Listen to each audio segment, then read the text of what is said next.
दोस्तों, ओम शांति। एक काल में, पुराने काल में, एक राजा हुआ करते थे, राजा जनक। आपने उसका नाम भी सुना होगा। उनको विदेही भी कहा जाता है। उनको विदेही जनक के नाम से प्रसिद्ध थे। और वो बहुत ही बड़े राज्य के राजा थे। धन संपदा की कोई कमी नहीं थी, लेकिन उनकी स्थिति विदेही की थी। एक साधु ने उनकी ख्याति सुनी और उन्होंने सोचा कि एक राजा होते हुए भी, इतना धन प्रतिष्ठा सब समाज में, सब कुछ होते हुए भी, वो व्यक्ति विदेही कैसे हो सकता है। उसने कहा, चलिए मैं राजा के पास चल के इसका वास्तव में अपनी आंखों से देखना चाहता हूँ, क्या वास्तव में वो विदेही है। वो राजा के पास पहुंचा। राजा जनक ने उनका सम्मान किया, प्रणाम किया, उनको सत्कार पूर्वक बैठाया और उनसे पूछा कि आपके आने का प्रयोजन क्या है। तो साधु ने कहा कि मैंने आपकी बहुत ख्याति सुनी है कि आप विदेही हैं, आप विदेही के नाम से प्रसिद्ध हैं, परंतु मुझे विश्वास नहीं होता, आपके पास तो अपार धन संपदा है, फिर आप विदेही कैसे हो सकते हो। राजा जनक ने बहुत शांत पूर्वक उनका प्रश्न सुना और फिर उनको कहा कि आप विश्राम करिए, आपके प्रश्न का उत्तर मैं कल सुबह दूंगा, परंतु एक काम करिए, हमारा महल बड़ा सुंदर है, आप शाम के समय हमारे महल में भ्रमण करिए। आपको एक दिया दिया जाएगा, उसे अपने हाथ में रख लीजिएगा और उसकी रोशनी में पूरे महल का भ्रमण करिएगा।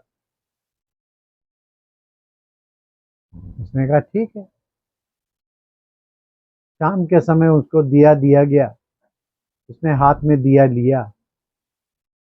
महल में खिड़कियां दरवाजे नहीं थे और जिस हिस्से में उसे घूमना था वहां पर बड़ी तेज हवा चल रही थी, जिसके कारण से वो बार बार दिया बुझने के करीब आ जाता था।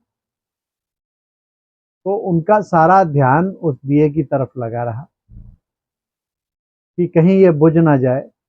और उन्होंने शर्त रखी थी राजा जनक ने कि दिया बुझना नहीं चाहिए। तो उनका सारा ध्यान उस दिए की तरफ रहा कि दिया बुझे नहीं, और वो पूरा चक्कर काट के फिर विश्राम के लिए चले गए।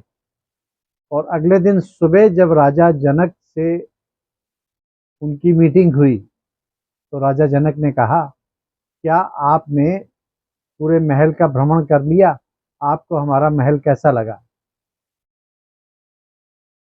उस साधु ने कहा, मैं तो महल को देख ही नहीं पाया, क्योंकि मेरा ध्यान तो सारा समय इसी पर था कि कहीं वो दिया ना बुझ जाए। दिया अगर बुझ जाता तो अंधेरे में मैं कहाँ जाता, मुझे कुछ भी दिखाई नहीं देता। इसलिए मैं महल को तो देख ही नहीं पाया, मेरा सारा ध्यान उस दिए के ऊपर ही रहा। राजा जनक ने कहा, आपको कुछ समझ में आया। उसने कहा, नहीं। राजा जनक ने कहा कि जैसे आपका सब महल आपके चारों तरफ होते हुए भी, इतनी मान शान वाली सारी वस्तुएं होते हुए भी आपका ध्यान सिर्फ एक दिए पे ही लगा रहा, उसी प्रकार मेरा ध्यान भी सदा उस परमात्मा की ओर लगा रहता है। चाहे मेरे पास जितनी भी धन संपदा और संबंधी हों, जीवन में सारे सुख हैं, फिर भी मैं उन सबसे न्यारा और प्यारा रहता हूँ। क्यों? कि मैंने जान लिया है कि मेरा सर्व संबंध किसके साथ है? सदा उस परमात्मा के साथ है। जब हमारा सर्व संबंध उस परमात्मा से जुड़ जाते हैं तो देह और देह के संबंध, इन सबसे मनुष्य न्यारा और प्यारा हो जाता है। ये एक योगी की अवस्था है। योगी इसी अवस्था में जीता है और इसी अवस्था में मर जाता है, क्योंकि वो इच्छा मात्रम अविद्या हो जाता है। किसी भी तरह की भौतिक चीजों में, देह भान की चीजों में और देह के संबंधों में वो फंसता नहीं है। जिम्मेदारियां तो वो अपनी निभाता है। जो ड्रामा में उसको पार्ट मिला है, उस ड्रामा में अपना रोल तो परफेक्टली प्ले करता है, लेकिन उस ड्रामा में वो फंसता नहीं है। उस ड्रामा से वो निर्विकार स्थिति में न्यारा और प्यारा रहकर अपना जीवन यापन करता है। योगी की ये अवस्था सबसे ऊंची अवस्था मानी गई और एक सच्चा सच्चा योगी ही इसको प्रैक्टिस कर सकता है। राजयोग की विद्या हमें यही सिखाती है कि कैसे हम देह और देह के संबंधों से उपराम रहकर सदा उस परमात्मा में अपना मन लगाकर न्यारे और प्यारे रहने की, जीवन जीने की कला सीखें। तो दोस्तों, आइए इस राजयोग की यात्रा पर चलिए।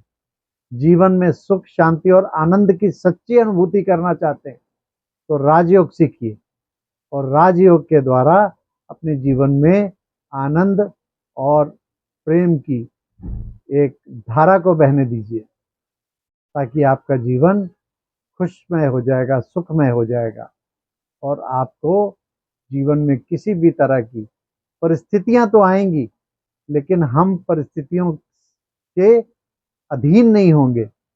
उन परिस्थितियों को अपने अधीन बना लेंगे। हम राजा की तरह जिएंगे, ना कि प्रजा की तरह या गुलाम की तरह। तो दोस्तों, अपने मन को, अपनी कर्मेंद्रियों को राजा बनाइए। अपनी कर्मेंद्रियों को राजा नहीं, अपने कर्मेंद्रियों को प्रजा बनाइए और अपने मन को राजा बनाइए।